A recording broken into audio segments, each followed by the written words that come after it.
Good morning, WWP Reacts viewers. As you know, I've been following this House Oversight Committee on Biden and the auto pen and was he in command of his facilities near the end of his term, et cetera, et cetera. And I'm going to be doing some vignettes on many of these. And this one I found interesting. Ron Klain, who was Biden's chief of staff for a bit, testified testified about Biden's health and should Biden drop out or not. And so let's just look at this, and we'll take a little. I might fast forward through some of it, and yeah, it's very interesting. Okay, so let's get going here. Weighing in on whether Dr. O'Connor should have performed a cognitive exam. I'm not aware of that. Do you have any knowledge of President Biden's political advisors weighing in on any of the health care that President Biden should have or did in fact receive? So they're alleging that, and probably rightfully so, that Biden's staff at the time, and I don't think Klain was there then, weighed in and said he shouldn't have a cognitive exam. Um, but that's interesting, right? Not that I'm aware of, no. Did you ever weigh in on President Biden's medical care? Only to tell Dr. O'Connor he should do whatever he thought was medically necessary and right.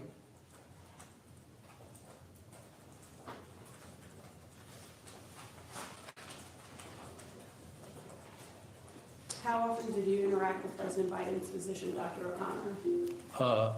Rarely, when the president was, I interacted with him around the time the president was sick with COVID, and then on each of the annual physical exams. So you were present for. I just find this guy such a sketchball. He and I are the same age. He's just a sketchball. I don't know. I guess I can't put myself in his shoes, but he's a sketchy guy. Always has been. Or some of the physical exams? No. You guys interacted with. I interacted with Kevin on the phone, but I was not present for any of these examinations.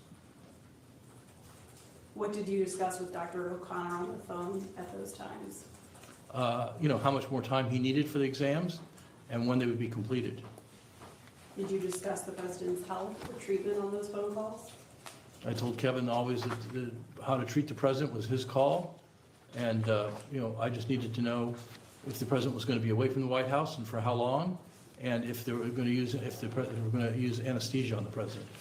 Do you have any knowledge about amphetamines such as Adderall or Vyvanse that President Biden was given during his term in office? I'm not aware of that. Do you have any knowledge about the medical care that President Biden received in the weeks and days before the 2024 State of the Union? I was not at. I can't believe the chief of staff didn't know all the drugs that the president was on. That makes no sense to me at all. I don't get that. The chief of staff would know. White House at the time, so I have no knowledge of that. Do you know if in the weeks or days before the 2024 State of the Union, White House staff or campaign staff discussed the need to medically treat the president so that he would be able to deliver his address to the nation? I'm not aware of that, if true. Do you know if in the weeks or days If true, it's true, Klain. Come on.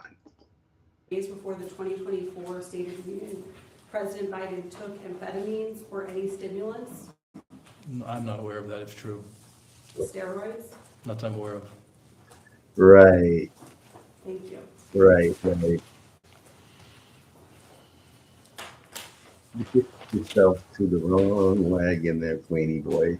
Klainie boy. Klainie boy.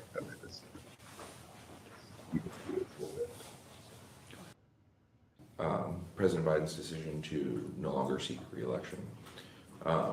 Were you with him in Rehoboth that weekend? I was not, no.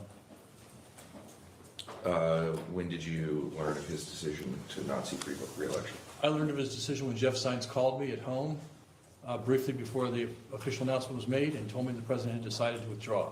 Did he tell you why? He did not tell me why.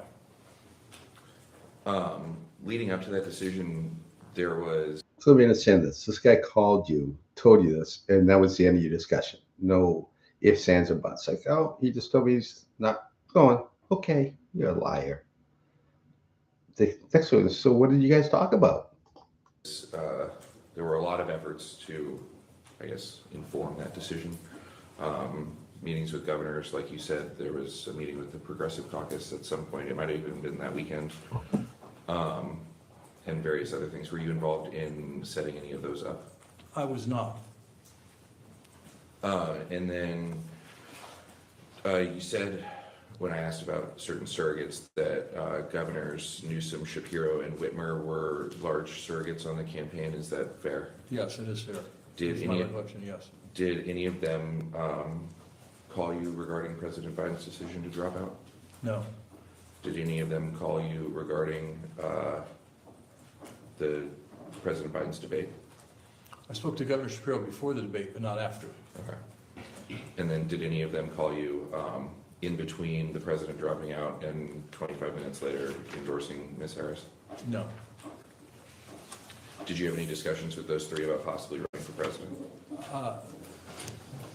Governor Newsom had come and seen me at the White House while I was still chief of staff in 2022 to inform me that he was not going to run for president, and they wanted to be a supporter of President Biden's reelection. And we discussed that in 2022, but that was the only discussion I had with any of them about. Governor Newsom in 2022 saying he's not going to run for he'd been in,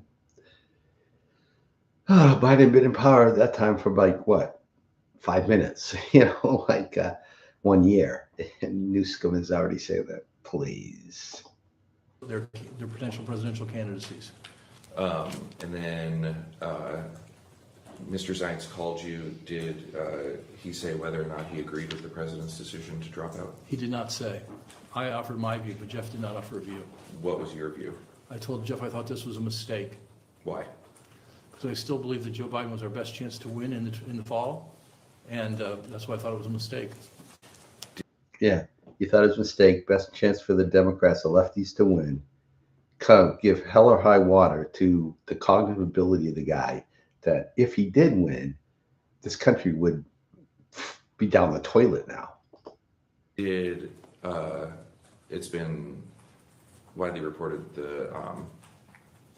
at some point that weekend, Mr. Ricchetti and Mr. Donlin were summoned to help write the dropout letter. Is that your understanding as well? I've read those reports. I have no firsthand knowledge, though. Okay. Do you have any firsthand knowledge on who else was at the Rehoboth House that weekend? I've now read a report in one of the newspapers that Senator Schumer was there, but I had no firsthand knowledge of that and didn't know that until I recently read an account of that, and it was one of the excerpts of one of these books. In one of the books as well, there was, I don't remember the exact day that we got, but Appreciate that. Mr. Biden did a a Zoom call with the Progressive Caucus, Yes. where it was reported at least that the president got a lot of this political Feisty. feisty was the word I was thinking of too, on that call. Did you get any readout from any of the individuals on that call regarding it? I did. From whom? From Congresswoman Jayapal. What did she tell you? She told me the call had gone poorly. And at that point, they still had not issued any letter of support for the president's reelection. Yes. Did she explain why the call went poorly? She said that the president said that he was the only true progressive on the call, and that the Progressive Caucus was just a Gaza caucus, and was just focused on opposition to the president's policies in the Middle East, and didn't really care much about climate change. And that members had found that, if not offensive, not an effective way to persuade them to support the president. It's been reported for a long time, and please correct my characterization. See, this is in July. The Progressive Caucus said they wanted Biden because he was the only progressive that would keep their agenda going. And I find that very interesting, especially now with the shutdown and the progressives really putting the screws to Schumer and others. That President Biden can have a temper sometimes. Is that fair? That is fair. The president can have a temper sometimes. So, yes, that is a fair characterization. Did the readout that you got from Congresswoman Jayapal match your experience with President Biden in the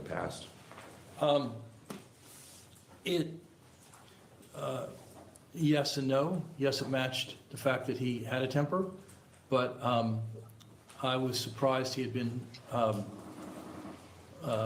adversarial with the Progressive Caucus, which had supported almost all of his measures as president, and had supported his candidacy to that point, and so I was surprised that he took that approach. Did you have any conversations with Mr. Zients regarding that phone call? I did. What were the contents of those conversations? I told Jeff I thought that it would be a mistake to not have someone brief the president before that call, and someone who had good relations with the Progressive Caucus brief the president.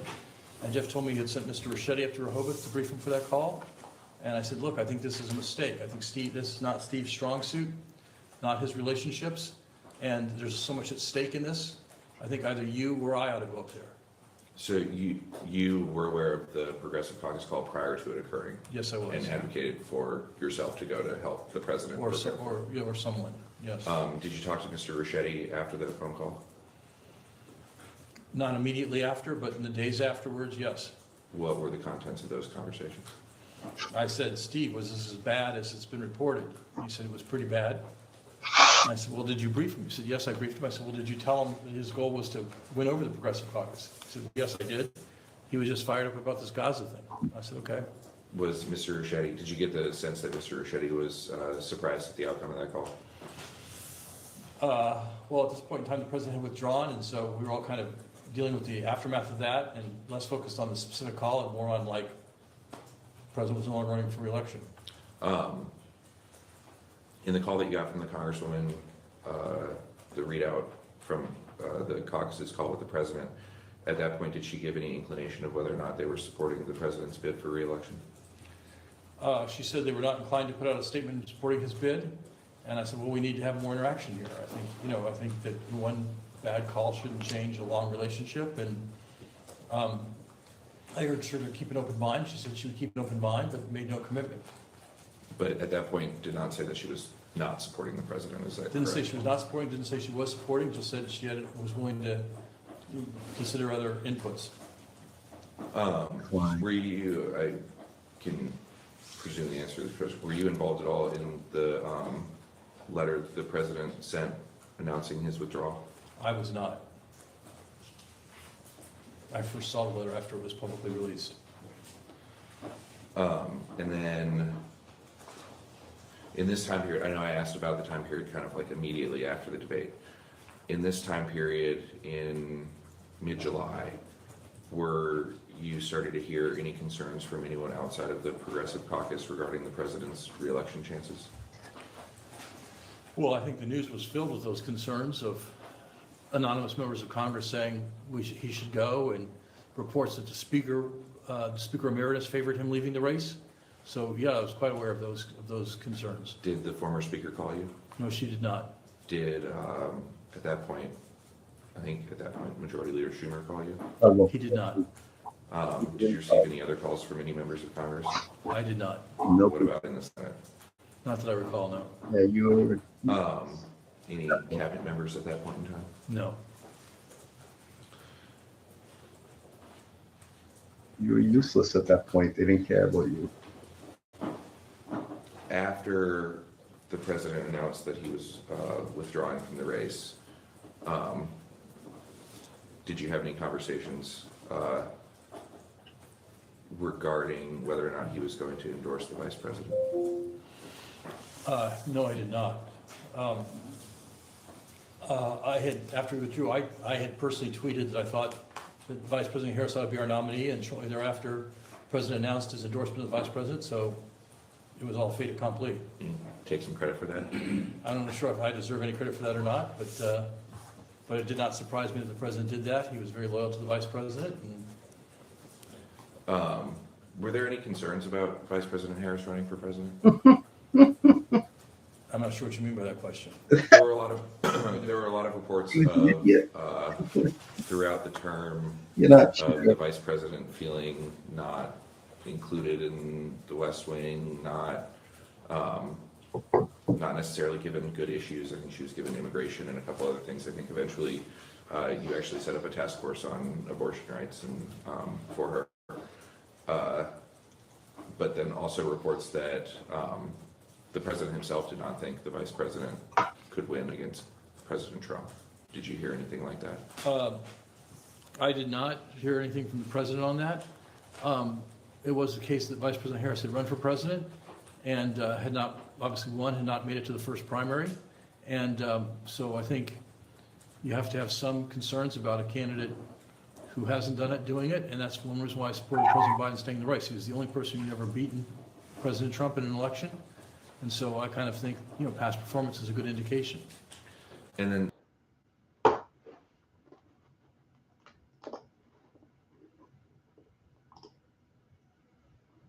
Okay, well, that was an interesting conversation with Klain, as reported, and I gave some commentary there. I'd love to hear what you all think in the comments below, or even here in the chat for a minute. But Klain is an interesting character. I met him in 2012, October 2012, during the Hurricane Sandy stuff.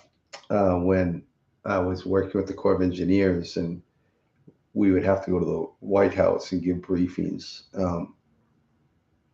He's a cagey guy. One guy, every time I saw him, I didn't trust him. Anyways, thank you all for joining. Have a great day. WWP Reacts. Come back for more. I'll be sharing these vignettes as we go through this Oversight Committee trial and other political infighting. Thank you. Have a great day.